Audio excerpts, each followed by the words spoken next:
आज की कहानी एक ऐसे बादशाह की है जिसका नाम सिर्फ उसकी ताकत से नहीं बल्कि उसके इंसाफ से अमर हो गया।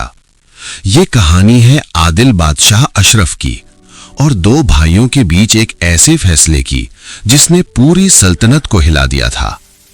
सोचिए, अगर दो लोग एक ही चीज पर अपना हक जताएं और दोनों के पास अपनी बात को सच साबित करने के लिए वजह हो, तो इंसाफ कैसे किया जाए?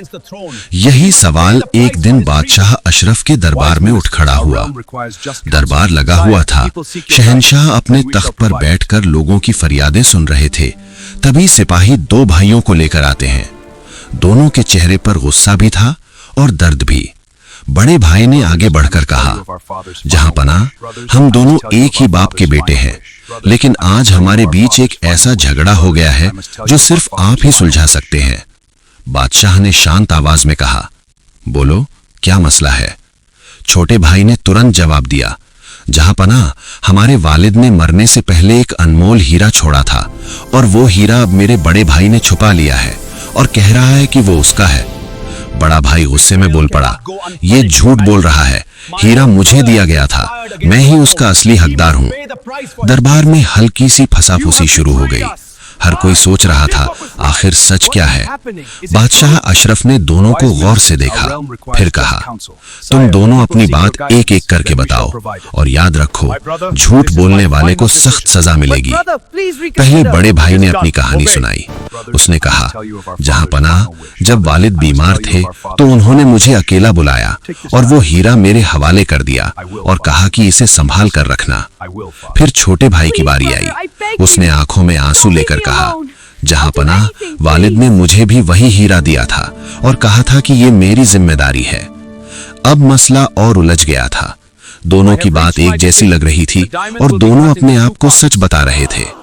बादशाह ने थोड़ी देर सोचा, फिर हुक्म दिया, वो हीरा दरबार में पेश किया जाए। सिपाही हीरा लेकर आए। हीरा वाकई बहुत खूबसूरत था। उसकी चमक आंखों को चुंधिया रही थी। बादशाह ने हीरे को हाथ में लिया और गहरी सोच में पड़ गए। फिर अचानक उन्होंने कहा, इस हीरे को आधा कर दिया जाए और दोनों भाइयों में बांट दिया जाए। ये सुनते ही दरबार में सन्नाटा छा गया। सब हैरान रह गए। छोटा भाई चुप रहा, लेकिन बड़े भाई ने तुरंत कहा, जी जहां पनाह, अगर यही इंसाफ है तो मुझे मंजूर है। तभी छोटा भाई जोर से बोला, नहीं जहां पनाह, हीरे को मत तोड़िएगा। अगर ऐसा करना है तो पूरा हीरा मेरे भाई को दे दीजिए, लेकिन इसे बर्बाद मत कीजिए। उसकी आवाज में सच्चाई थी और उसकी आंखों में दर्द भी। बादशाह अशरफ के चेहरे पर हल्की सी मुस्कान आई, जैसे उन्हें अपना जवाब मिल गया हो। उन्होंने तुरंत ऐलान किया, ये हीरा छोटे भाई का है। दरबार में सब लोग हैरान रह गए, बड़ा भाई भी।